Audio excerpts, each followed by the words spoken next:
नमो अर्हन्ताणं नमो सिद्धाणं नमो आयर्याणं नमो वज्रायाणं नमो लोये सर्वसाहुणं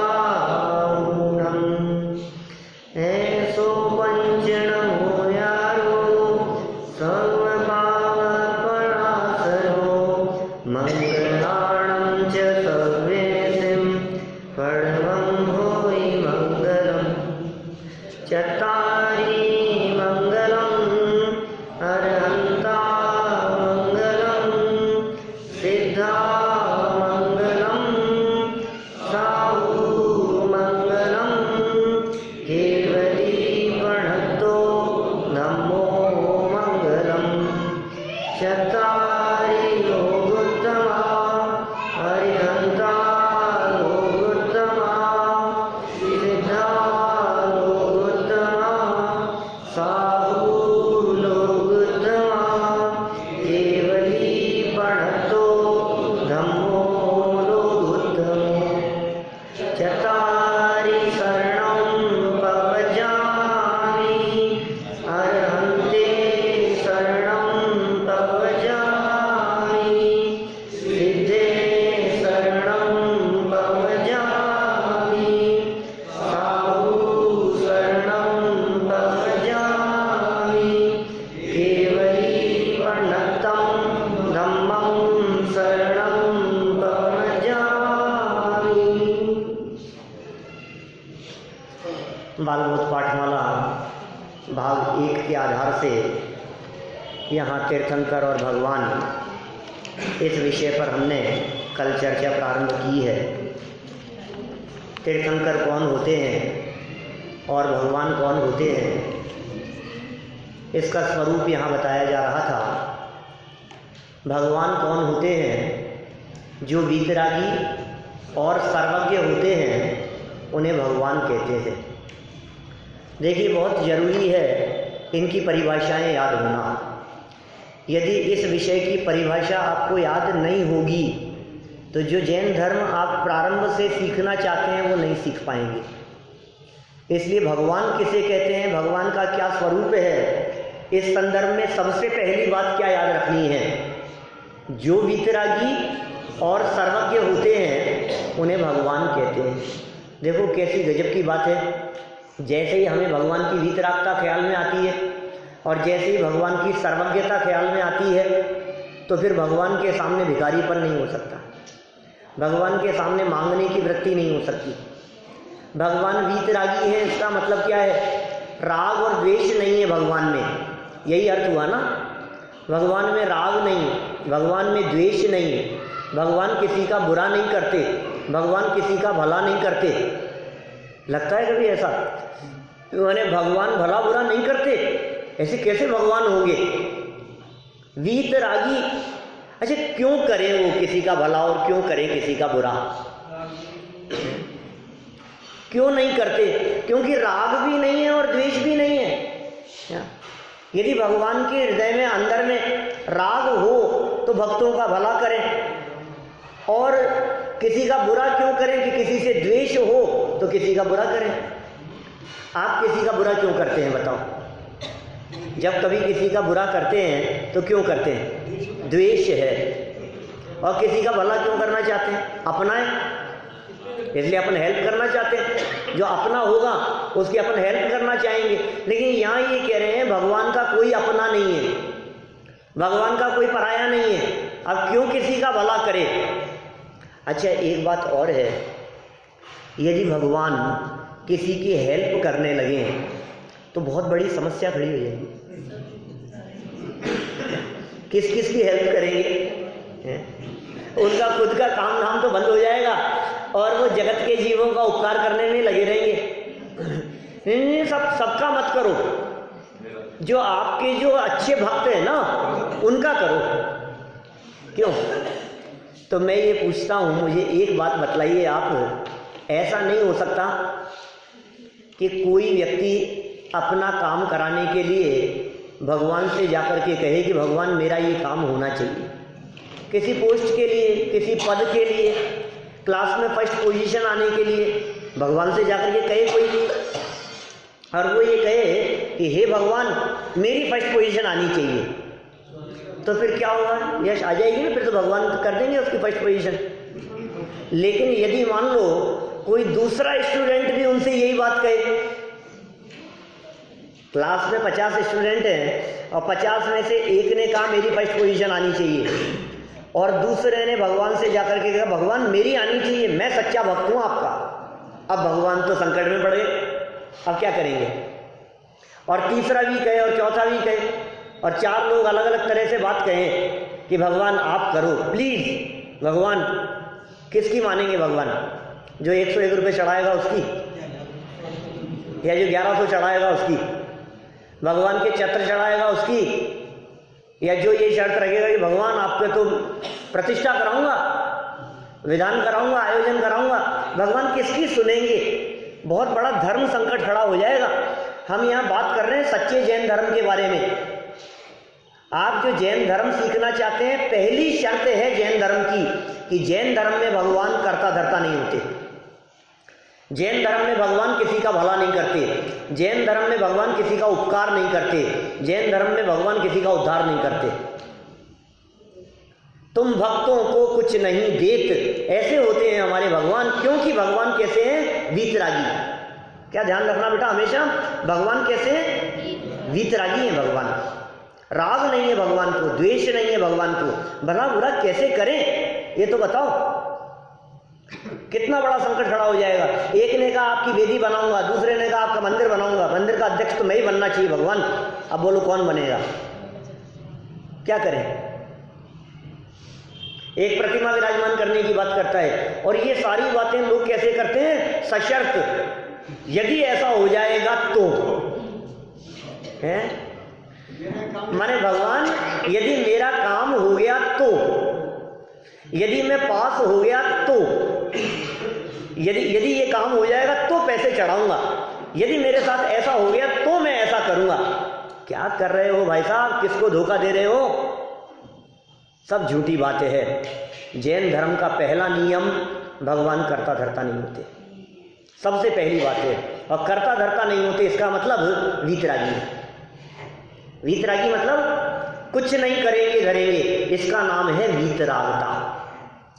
चलो और बात कहूँ मैं आपको इसी बारे में। हमारे भगवान जो मंदिर में बैठे होते हैं, एक बार आप उनको ध्यान से देखो तो सही, रे भगवान कैसे दिखते हैं, कैसे होते हैं हमारे भगवान, कैसे बैठते हैं? हाथ पे हाथ धर के, हाथ पे हाथ धर के बैठते हैं भगवान। आशीर्वाद नहीं देते? क्यों सर आशीर्वाद नहीं देते भगवान? किसी भी जैन मंदिर में आप एकाध भी भगवान की प्रतिमा ऐसी बताओ जिसमें भगवान आशीर्वाद देते हुए बैठे हो? बोलो, कोई नहीं। सब भगवान ऐसे बैठे रहते हैं, हाथ पे हाथ धर के बैठे रहते हैं, आशीर्वाद नहीं दे रहे हैं। तो फिर धनुष बाण होगा उनके पास में, गदा होगी उनके पास में, तीर तलवार होंगे, ऐसा भी कुछ है? देखो भाई, यदि अस्त्र शस्त्र उनके पास में है तो वो द्वेष की निशानी है, और यदि वे आशीर्वाद देते हुए दिखे तो वो राग की निशानी है। और हमारे भगवान आशीर्वाद भी नहीं देते और अस्त्र शस्त्र भी नहीं रखते, हमारे सारे भगवान हाथ पे हाथ धर के बैठे हुए नजर आते हैं। इसका मतलब ये है भगवान भक्तों का भला भी नहीं करते। तो भगवान से अगर हम कहोगे ये मांगे सद्बुद्धि दे, विवेक दे, भगवान तो वो कहाँ से देंगे? देखो एक बात और कहता हूँ इसी संबंध में, सुनो अभी सारी बात समझाता हूँ गहराई से, धीरे धीरे समझना। भाई मुझे एक बात बतलाइए, भगवान यदि देते हो तो भगवान के पास में क्या है पहले ये तो बताओ। भगवान के पास में खुद के पास ही कुछ नहीं है, तो जिनके पास खुद के पास ही कुछ नहीं है वो दूसरे को कहाँ से देंगे, कैसे देंगे? भगवान कैसे बने हैं आपको पता है? सब कुछ छोड़ करके भगवान बने हैं। हमारे मुनिराज सब कुछ त्याग करके मुनि होते हैं। महाराज कैसे होते हैं? क्या होता है मुनिराज के पास? पीछी कमंडल, पीछी और कमंडल होता है ना, इसके अलावा मुनिराज के पास में कुछ नहीं होता। और मुनिराज के बाद बनते हैं भगवान। तो भगवान का तो पीछे कमंडल भी छूट जाता है। क्या देंगे वे भगवान? जिनके पास में कुछ नहीं है वे औरों को क्या दे सकते हैं? मेरे पास में जो होगा वही चीज़ तो मैं दे सकता हूँ ना, और जो चीज़ मेरे पास में नहीं है वो चीज़ मैं कैसे दे सकता हूँ? बिल्कुल स्पष्ट है ना ये बात। तो भगवान के पास में कुछ नहीं है इसलिए भगवान देते नहीं, फिर भी कुछ देते हैं। पता है आपको क्या देते हैं भगवान? तुम भक्तों को कुछ नहीं देत, अपने समान बस बना लेत। हमारे भगवान भक्तों को कुछ नहीं देते, लेकिन क्या देते हैं? अपने समान बस बना लेत, अपने समान बना लेते हैं। ये है भगवान का स्वरूप। क्या देते हैं भगवान? देखो कल हमने तीर्थंकर की परिभाषा पढ़ी थी। क्या थी तीर्थंकर की परिभाषा में? पहली लाइन, जो धर्म तीर्थ का क्या करते हैं? जाइए, धर्म तीर्थ का उपदेश देते हैं। माने भगवान क्या देते हैं? उपदेश देते हैं, और कुछ नहीं देते। भगवान धन नहीं देते, भगवान वैभव नहीं देते, भगवान संपत्ति नहीं देते। भगवान क्या देते हैं? पहली लाइन क्या है? उपदेश देते हैं, धर्म तीर्थ का उपदेश देते हैं, धर्म मार्ग में लगाने का संदेश देते हैं। भगवान वे होते हैं जो जगत के जीवों को मोक्ष का मार्ग बता देते हैं, सुखी होने का मार्ग बतलाते हैं, सुखी होने का उपाय बतलाते हैं भगवान। और क्या बताएंगे और क्या देंगे? आपको क्या चाहिए? मांगने वालों की तो कमी नहीं है, मांगने का काम तो भिखारियों का होता है। हम भक्त हैं, भिखारी हैं? हम भक्त हैं। मांगने वाले भी दो तरह के, भिखारी भी दो तरह के। मैं कहता हूँ कई बार कई सभाओं में, भिखारी दो तरह के होते हैं सब। कौन कौन से दो तरह के भिखारी?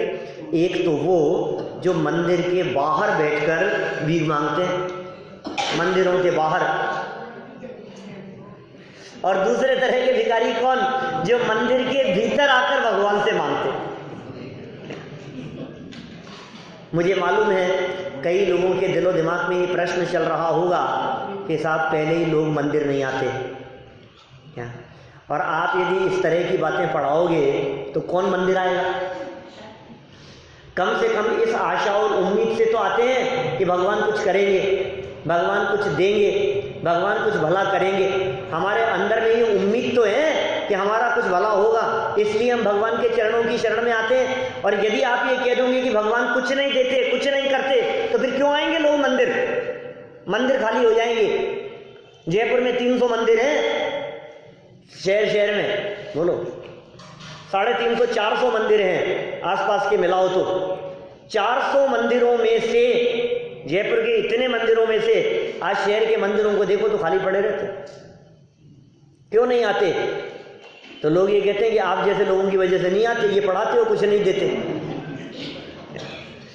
जो देंगे उनके पास ले जाएंगे। देखो आप, मैं सही कह रहा हूं, कभी कभी मुझे ऐसा लगता है कि कई क्षेत्रों पर भीड़ क्यों लगती है? बताओ, आपके यहाँ आसपास के जो क्षेत्र हैं, पदमपुरा में भीड़ क्यों लगती है? जगह की बावड़ी भीड़ क्यों लगती है? सांगानेर के मंदिर में क्यों भीड़ लगती है? बताओ मेरे को। इसलिए लगती है क्योंकि लोगों को ये लगता है वहां जाएंगे तो कुछ मिलेगा। भैया आपसे कहता हूं, मुझे बतलाओ सांगानेर में कौन से भगवान है? आदिनाथ भगवान। तो यदि सांगानेर के आदिनाथ भगवान देते हैं, मान लो ऐसा मान लें अपन, तो हमारे यहाँ के बड़े मंदिर के आदिनाथ भगवान नहीं देते? सोचना, थोड़ा सा गंभीरता से विचार करना। आदिनाथ भगवान एक है कि आदिनाथ भगवान बहुत सारे हैं? आदिनाथ भगवान तो एक ही है ना। तो यहाँ के और वहाँ के ये फर्क तो हमने डाल दिया ना, ये फर्क भगवान में तो नहीं है ना। सही कह रहा हूँ, सारे जगत में इतना धोखा है। मैं आपको सच्ची बात बतला रहा हूँ यहाँ। और मुझे मालूम है कई लोग मुझसे शिकायत भी करते हैं कि यार आप क्या काम करते हो, कैसी बातें बताते हो। मैंने कहा मेरे को किसी से कुछ लेना देना नहीं है, सच्ची बात बतलाऊंगा। सच्चा जैन धर्म क्या है? जैन धर्म सीखने के लिए आए हैं लोग, तो जैन धर्म क्या कहता है एक बार समझो तो सही गहराई से। यहाँ के पार्श्वनाथ कुछ नहीं और वहाँ के पार्श्वनाथ जबरदस्त। क्या कर रहे हो आप? ये भगवान कुछ नहीं करते और वो भगवान कुछ करते हैं। भीड़ किस लिए लगती है? आपका मंदिर है ना साहब, ये तेरापंथी बड़ा मंदिर, कहाँ गए ओम जी? है पीछे आपका मंदिर है ना साहब, ये क्या बोलो, कैसे भीड़ लगाएं बोलो यहाँ मंदिर में, कैसे ज़्यादा से ज़्यादा लोगों को बुलाएं इस मंदिर में? कुछ चमत्कार दिखा दो भाई साहब। तीर्थंकरों के जीवन में चमत्कार होते हैं। तीर्थंकरों का जीवन अपने आप में चमत्कारिक होता है। आपके जयपुर के जितने मंदिर हैं, अभी मैंने शायद किसी से सुना, प्रमाण सागर जी ऐसा कह रहे थे कि 200 साल से पुराने जितने मंदिर और प्रतिमाएं होती है अपने आप उनमें अतिशय प्रकट हो जाता है। ये अतिशयकारी मंदिर है, लेकिन अतिशय क्या है? अतिशय उनकी वीतरागता है, अतिशय उनका अकर्तावाद है, अतिशय उनका स्वरूप है। अतिशय ये है कि हाथ पे हाथ धर करके बैठे हैं, भक्तों को कुछ नहीं देते हैं, लेकिन फिर भी भक्तों को जो चाहिए वो मिल जाता है। क्या कह रहा हूं मैं? ये अतिशय है, ये चमत्कार है। तुम देते नहीं हो, भगवान देते नहीं है, लेकिन भगवान के भक्तों के जीवन में कुछ कमी आती नहीं है। सहज होता है, अपने आप पुण्य बंधता है निस्वार्थ भाव से। स्वार्थ भाव से भगवान के पास जाकर के भक्ति पूजन आदि मत करना। तीर्थंकर की परिभाषा की पहली लाइन, अतिशय का मतलब होता है चमत्कार। अतिशय माने, देखो भाई ऐसे पूछ लेना, सही कह रहा हूं मैं क्या? वैसे तो मैं कोशिश यही कर रहा हूं कि जितनी बातें बतलाऊं वो सिर्फ ऐसी बातें बतलाऊं, उन लोगों को लक्ष्य में रख करके बतलाऊं जो लोग बिल्कुल ब्लैंक हैं, जिन्होंने आज तक धर्म के नाम पर कुछ नहीं पढ़ा है ना, जो धर्म के बारे में कुछ नहीं समझते हैं। क्योंकि जैन धर्म समझना है ना हमारे को, तो नए नए शब्द आएंगे। बहुत अच्छा किया भी इसने पूछ लिया, पूछना चाहिए बेटा। बड़ों से भी कहता हूँ, आप बीच में हाथ खड़ा करके पूछ सकते हैं किसी शब्द का अर्थ नहीं समझ में आए तो, तभी तो समझ पाएंगे। अतिशय माने चमत्कार। किन के चमत्कारों की बात चल रही है? तीर्थंकरों के चमत्कारों की बात चल रही है। तीर्थंकरों की लाइफ में बहुत चमत्कार होते हैं। उनका जन्म, उनका गर्भ में आना, उनकी दीक्षा, उनका केवल ज्ञान, समूह शरण की रचना, नहीं उनके आष्ट प्रातिहार्य, तीर्थंकरों के जन्म से देखो तो अतिशय ही अतिशय है, चमत्कार ही चमत्कार है। लेकिन यहां चमत्कार को नमस्कार नहीं है। ये जैन धर्म वो धर्म है। गर्भ में आए, रत्नों की बरसात हुई, इसलिए हम नमस्कार नहीं करते।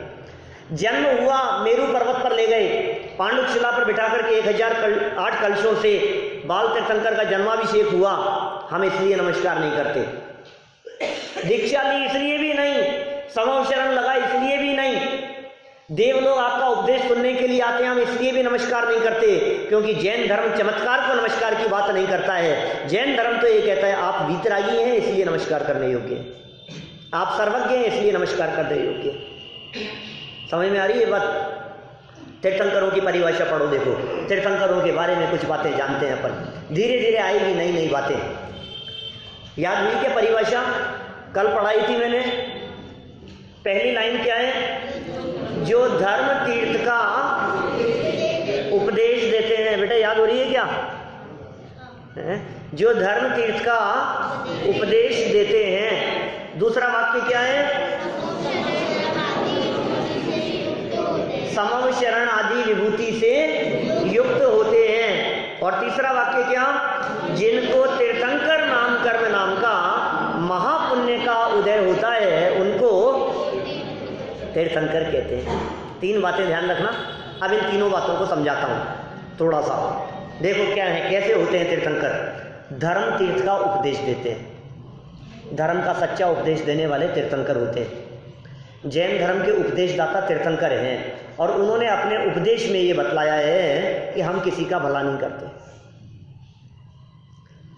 कैसे होता है किसी भी व्यक्ति का भला और कैसे होता है किसी का बुरा? बोले अपने पुण्य और पाप कर्म के उदय से भला बुरा होता है।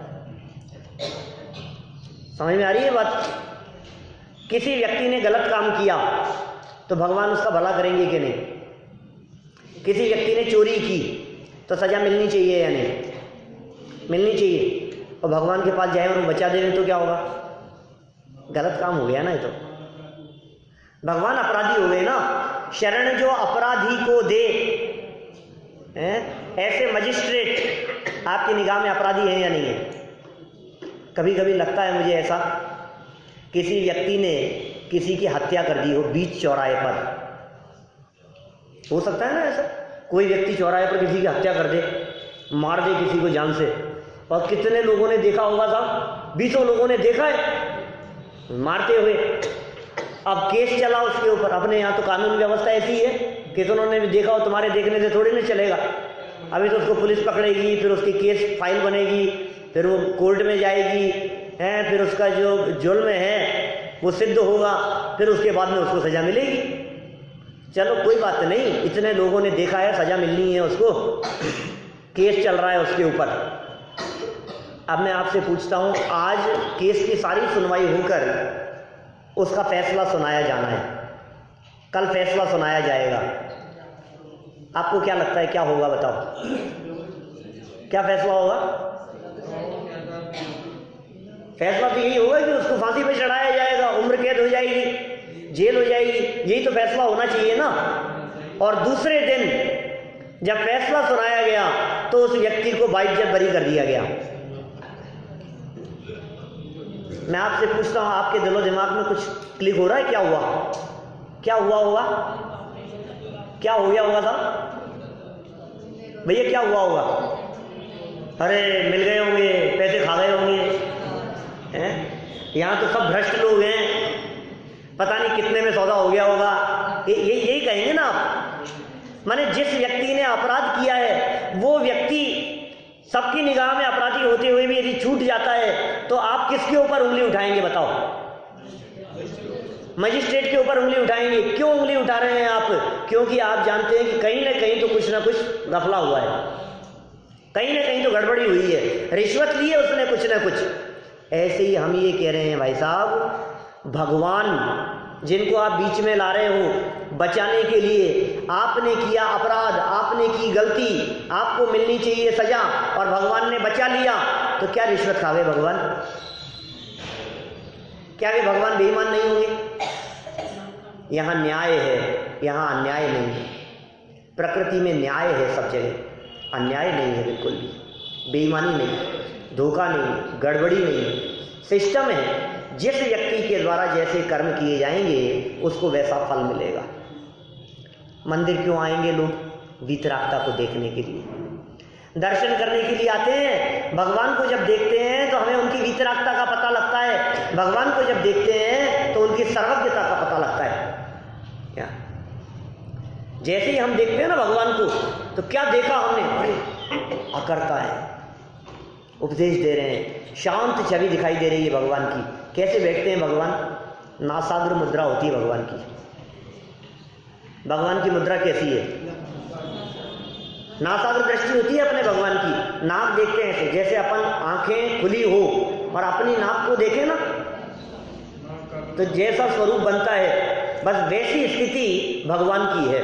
नासाग्र दृष्टि होती है। धर्म का उपदेश देते हैं, एक काम है बस भगवान का। भगवान ही नहीं, तीर्थंकर की बात चल रही है। अंतर बतलाए थे कल तीर्थंकर और भगवानों में। तीर्थंकर के समाव शरण लगता है, तीर्थंकर उपदेश देते हैं। तीर्थंकर के क्या कहा दूसरा वाक्य? समाव शरण आदि विभूति से युक्त होते हैं। ये वैभव तीर्थंकरों का है। समाव शरण क्या होता है भाई? समाव शरण होता है धर्म सभा। समव शरण एक ऐसी जगह है जहाँ समव शरण सब समान रूप से आकर के बैठे, जहाँ छोटे बड़े का भेदभाव नहीं हो, उस जगह का नाम है समव शरण।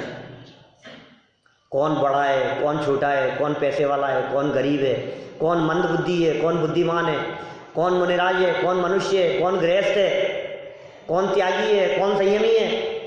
समझ में आ रही है आपको?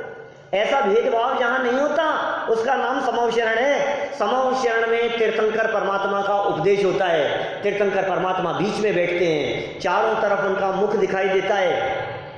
आने वालों को ऐसा लगता है कि भगवान हमारी तरफ देख रहे हों। और वहाँ हाथी भी बैठते हैं भगवान का उपदेश सुनने के लिए, घोड़े भी बैठते हैं, कुत्ते बिल्ली भी बैठते हैं, शेर भी बैठते हैं, गाय भैंस भी बैठते हैं, बकरी भी बैठती है, भेड़ भी बैठती है, मोर भी बैठते हैं, सब बैठते हैं, सारे पशु भी बैठते हैं, जितने पशु हैं वे सब पशु भी उपदेश सुनने के लिए आते हैं। और उस समूह शरण की सबसे बड़ी विशेषता सबको अपनी अपनी भाषा में सुनाई देता है। ऑटोमेटिक ट्रांसलेट कन्वर्ट हो जाती है। अभी मैं कौन सी लैंग्वेज में बोल रहा हूँ? हिंदी में बोल रहा हूँ ना। और कोई यदि दूसरी भाषा का जानने वाला यहाँ आकर के बैठे जिसको हिंदी नहीं आती हो तो समझ में आएगा या नहीं आएगा? कोई दक्षिण भारत से यहाँ आकर के बैठे तो उनको समझ में आएगी हिंदी? तमिल, कन्नड़, तेलुगु, मराठी, ऐसी जो भाषाएं हैं उनको नहीं आएगी ना समझ में। लेकिन भगवान के समूह शरण में जो बैठते हैं ऑटोमेटिक भगवान की वाणी, भगवान का उपदेश दूसरी भाषाओं में ट्रांसलेट हो जाता है, अपने आप समझ में आने लगता है। सबको अपने आप समझ में आता है। हाथी, घोड़ा, कुत्ता, बिल्ली, गाय, भैंस, भेड़, बकरी, सबको अपनी अपनी भाषाओं में समझ में आ रहा है।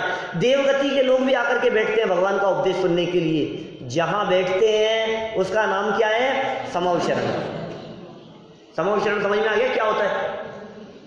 12 सभाएं लगती है, धर्म सभाएं, समूह शरण, जहां सब बैठते हैं समान रूप से, समूह शरण, समान रूप से आकर के बैठे, उसका नाम है समूह शरण। 2 बातें हो गई। अब तीसरी बात, तीसरा वाक्य क्या है? क्या कहा? जिनको तीर्थंकर नाम कर्म नाम का महापुण्य का उदय होता है। इसका मतलब एक कर्म है। अपन लोग पढ़ेंगे धीरे धीरे, कुछ दिनों में आएगी चर्चा, वहां कही गई है ये बात। धर्म तीर्थ का उपदेश देते हैं और क्या कहा? तीर्थंकर नाम कर्म का उदय होता है उनके। थोड़ी मार्मिक बात कहना चाहता हूं। तीर्थंकर कर्म के उदय से तीर्थंकर होते हैं, यह जो बात कही जाती है, ये कर्म के उदय से तीर्थंकर हुए, ये कर्म का उदय भगवान बनने पर आता है। ये जो तीर्थंकर कर्म का उदय है, ये तीर्थंकर कर्म का उदय आता है तो समूह शरण आदि की रचना होती है। इसका मतलब जन्म से वो भगवान नहीं है। भगवान जन्मते नहीं, बनते हैं। क्या? तीर्थंकर नाम कर्म का बंध। तीर्थंकर एक कर्म है, तीर्थंकर एक कर्म प्रकृति है। एक धूल के जैसे कण होते हैं ना, मिट्टी जैसे, ऐसे कण होते हैं, वो कर्म कहलाते हैं। और जैसे विचार हमारे होते हैं, जैसे भाव हमारे होते हैं, वैसे कर्म आकर के बंधते हैं, आत्मा के साथ में बंधते हैं, हमारे साथ में बंधते हैं, फिर उनका फल मिलता है। जैसे कर्म बंधेंगे वैसा उनका फल मिलेगा। तो किसी व्यक्ति ने सम्यक दृष्टि हो, मुनिराज हो, उन्होंने अपने जीवन में एक ऐसा कर्म बांधा जिस कर्म का नाम था तीर्थंकर कर्म। क्या कहा? कैसा कर्म हो सकता है? एक तीर्थंकर नाम का कर्म बांध लिया मान लो किसी व्यक्ति ने, तो क्या होगा? जब वो कर्म बंधा है तो उस कर्म का फल मिलेगा। जब उस कर्म का फल मिलेगा तो वो तीर्थंकर बनेंगे, और जब तीर्थंकर बनेंगे तो जन्म से तीर्थंकर नहीं होंगे, दीक्षा लेने पर भी तीर्थंकर नहीं होंगे, दीक्षा के बाद भी जब वे तपस्चरण करेंगे, जब वे ध्यान करेंगे, तो केवल ज्ञान की प्राप्ति हो जाने पर वे तीर्थंकर बनेंगे। फिर तीर्थंकर कर्म का उदय आएगा, फिर तीर्थंकर कर्म का फल मिलेगा। तो साहब ये सारा जो दिख रहा है, जन्म के अतिशय, केवल ज्ञान के अतिशय, देवकृत अतिशय, ये सब अतिशय क्या है? अतिशय मतलब चमत्कार। क्या क्या चमत्कार कहे हमने? जैसे मान लो लोकेश जी क्या कह रहे हैं, देखो, जैसे जन्म समय में रत्न बरसने लगे, चमत्कार ही है नहीं? आपको पता है तीर्थंकरों का शरीर में खून सफेद होता है, सफेद खून होता है अंदर, रेड नहीं होता। हम सबका खून कैसा है? रेड है। और तीर्थंकरों का खून कैसा होता है? व्हाइट होता है, सफेद खून होता है उनका। शरीर में चिन्ह होते हैं 1008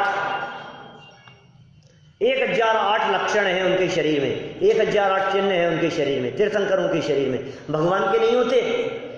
भगवान का खून लाल होता है और तीर्थंकरों का खून, अंतर बता रहा हूं मैं। सब भगवान जितने भी होंगे खून तो हमारे जैसा ही है, और जो तीर्थंकर होंगे उनका खून सफेद होगा। भगवान के समूह शरण नहीं लगता, तीर्थंकरों के समूह शरण लगेगा। भगवान की पहचान के लिए चिन्ह नहीं होते, तीर्थंकरों की पहचान के ये चिन्ह कहाँ से आते हैं? ये चिन्ह कौन बनाता है?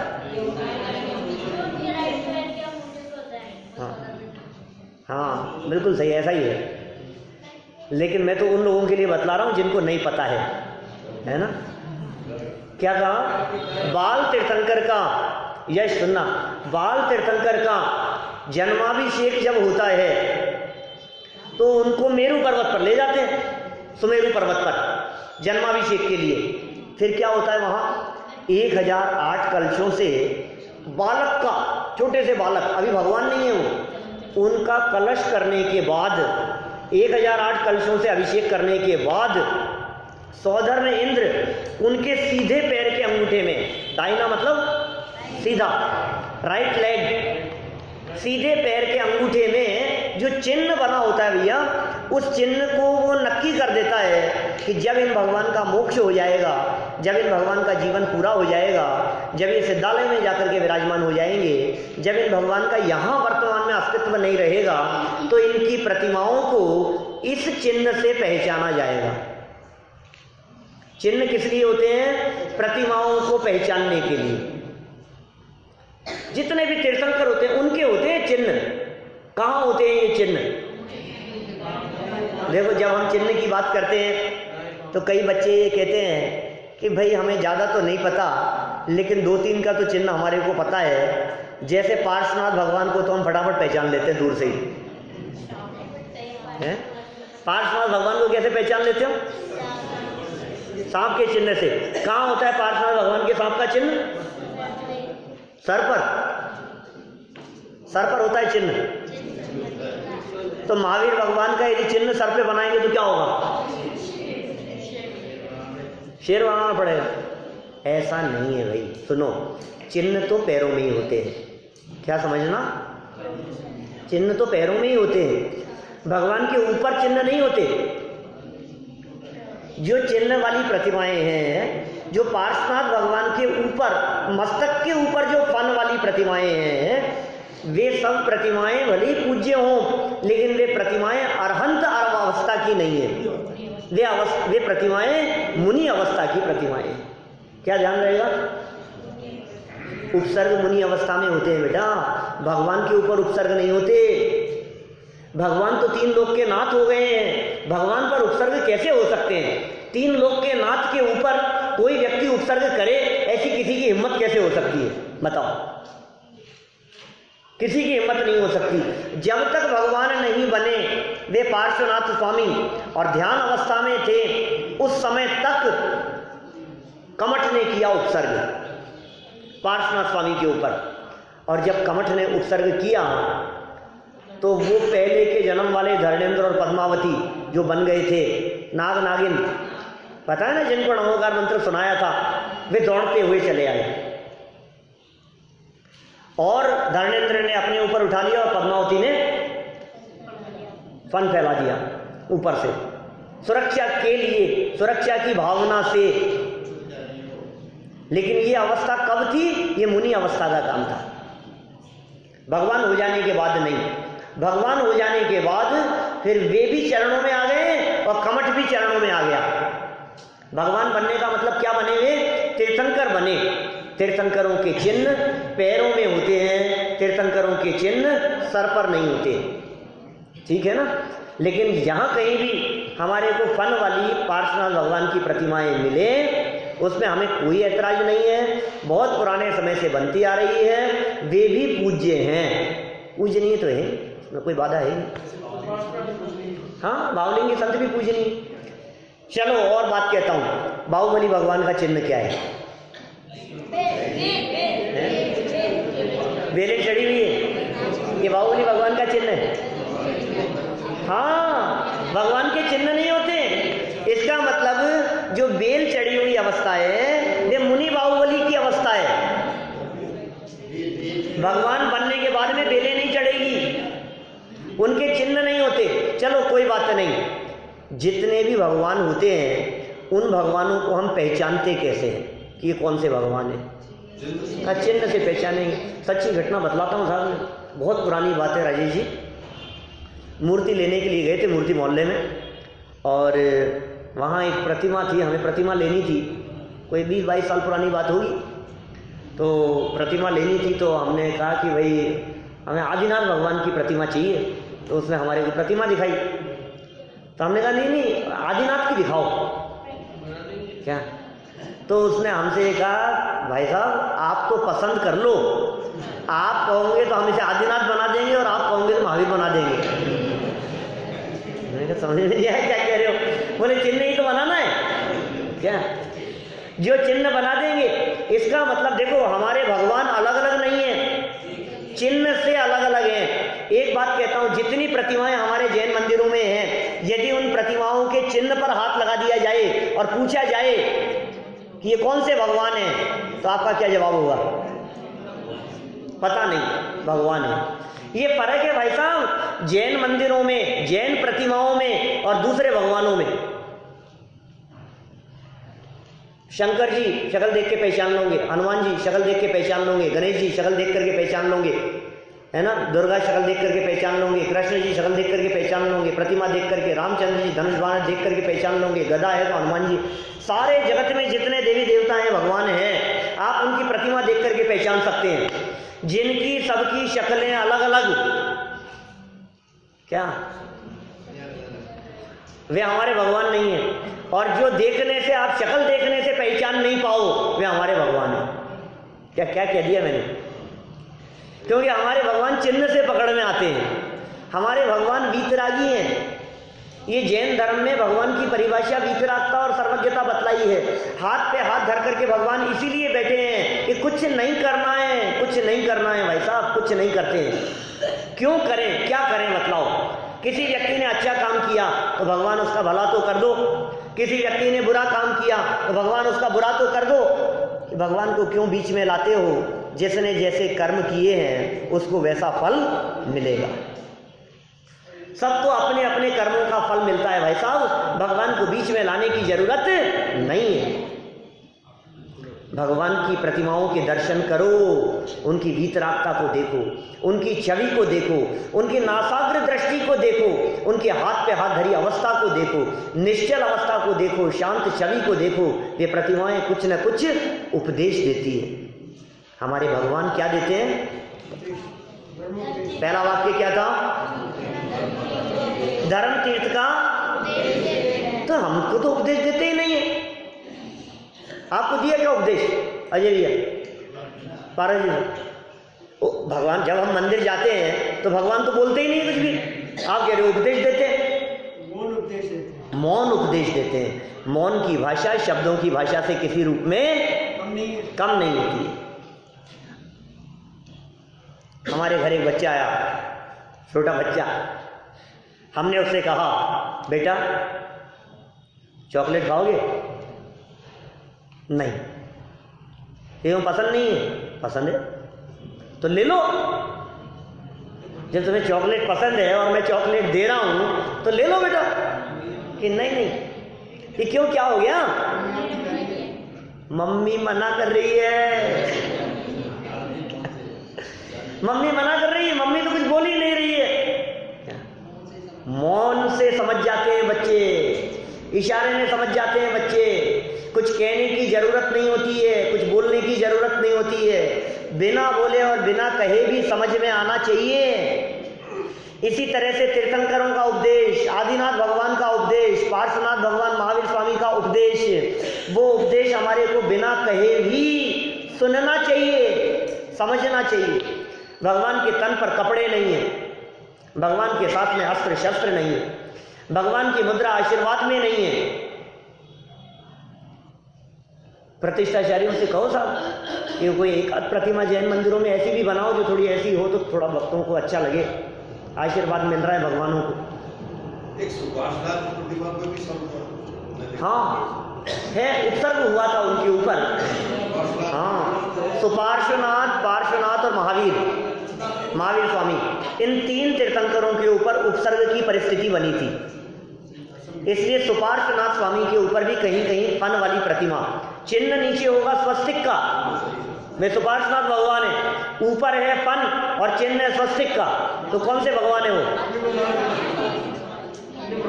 वे सुपार्श्वनाथ है, क्योंकि स्वस्तिक का चिन्ह है उनके आगे। अभी देखो और बात बात कहता हूं मैं आपको, फन मतलब सर्प है ना, फन मतलब सर्प। देखो ऐसा भी हो सकता है, बहुत स्थानों पर हिंदुस्तान में ऐसी प्रतिमाएं भी हैं जिन प्रतिमाओं के नीचे चरणों में सर्प का चिन्ह है लेकिन ऊपर फन नहीं है, ऊपर सर्प नहीं है। सांगनेर में भी हाँ। तो बताओ वो कौन से भगवान है? वो सर्प तो है ही नहीं ऊपर, फिर भी कि हाँ चिन्ह होते हैं तीर्थंकरों की पहचान के लिए। ऐसा कर्म का उदय जिनके आता है वे तीर्थंकर होते हैं। एक बार तीर्थंकर की परिभाषा हम सब बोलेंगे, सबको याद होनी चाहिए, फिर आगे बढ़ता हूं। इस पाठ को अपन खत्म कर रहे हैं। जो धर्म तीर्थ का उपदेश देते हैं, बोलो, समवशरण आदि विभूति से युक्त होते हैं और जिनके तीर्थंकर नामकरण नाम का महापुण्य का उदय होता है, उन्हें तीर्थंकर कहते हैं। याद रखना, ये बहुत महत्वपूर्ण बातें हैं। चलिए आगे बढ़ते हैं अपन। कृपया 24 के नाम बतलाइए। तीर्थंकर 24 होते हैं ना, भगवान तो बहुत है, जो तीर्थंकर नहीं है वे भी बहुत सारे हैं, वे सब भी भगवान हैं। सुकौशल भगवान बने, गजकुमार भगवान बने, अंजन निरंजन हो गए भगवान बने, युधिष्ठिर भीम अर्जुन भगवान बने, ठीक है ना। जम्मू स्वामी भगवान बने, गौतम स्वामी भगवान बने, सुधर्म स्वामी भगवान बने, श्रीधर केवली भगवान बने, रामचंद्र जी धनुष बाण वाले नहीं, धनुष बाण छोड़कर भाई साहब हम राजा राम के भक्त नहीं हैं, हम भगवान राम के भक्त हैं, वीतरागता के भक्त हैं। धनुष बाण जब उन्होंने छोड़ दिया था, राजपाट जब छोड़ दिया था, जब दीक्षा ले ली थी, तब वे रामचंद्र जी भगवान बने। हम उन रामचंद्र जी के भी भक्त हैं, वे भी भगवान हैं। हम हनुमान जी के भी भक्त हैं, हम हनुमान जी की भी पूजा करते हैं, हम उनको भी अर्घ चढ़ाते हैं, लेकिन कौन से? गदा हाथ में रखे हुए नहीं।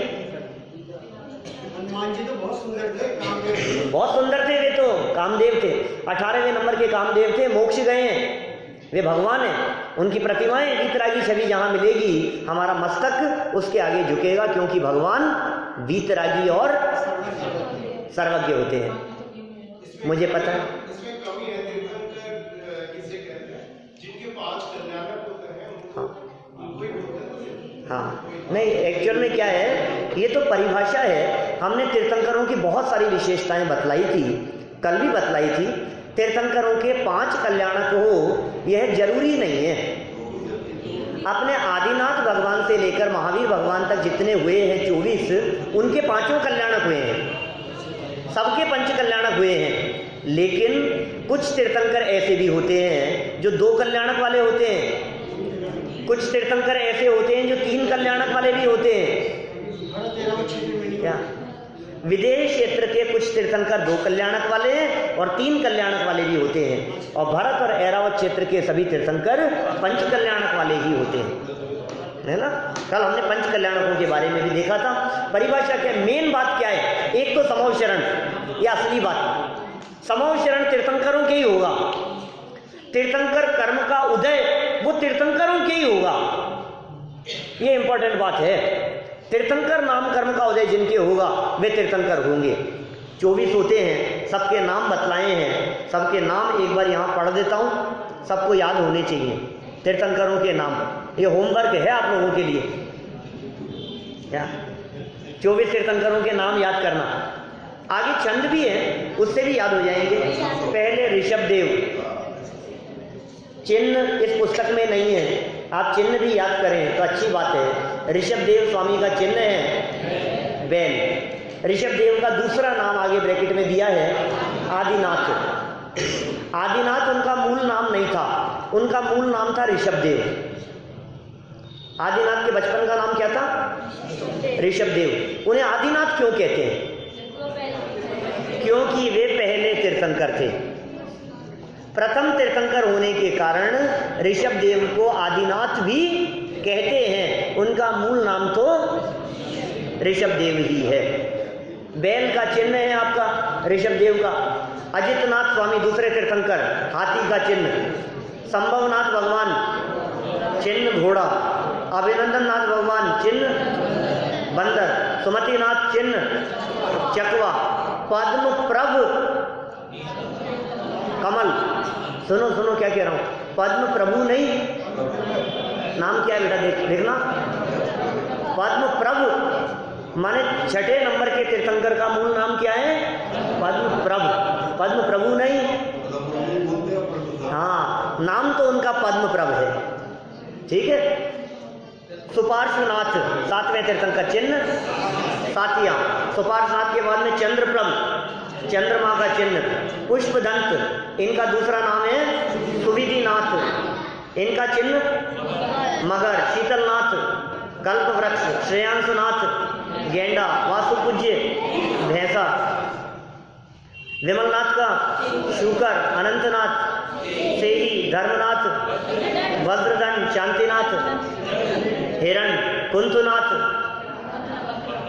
बकरा, अरनाथ, नाम ध्यान देना, अरहनाथ नहीं है, अरनाथ है, और वहां चंद्र प्रभु नहीं था, चंद्र प्रभ था।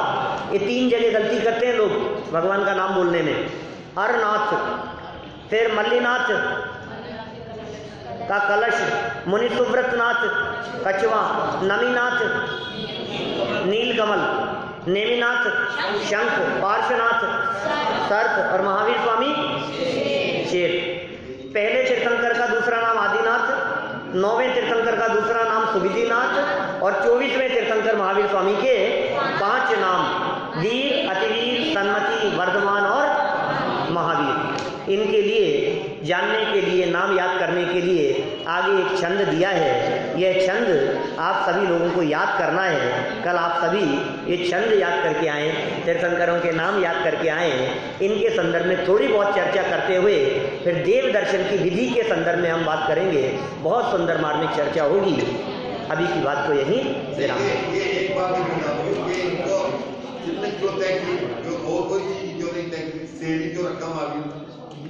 उनके सीधे पैर के अंगूठे में जो चिन्ह बना हुआ था ना, वो पहले से जो बना हुआ था। पूरे शरीर में तीर्थंकरों के बहुत सारे चिन्ह थे, लेकिन सीधे पैर के अंगूठे में जो चिन्ह बना हुआ था वो इनके मोक्ष जाने के बाद में डिक्लेयर कर दिया गया, इसलिए निश्चित हुआ। चलिए महावीर भगवान की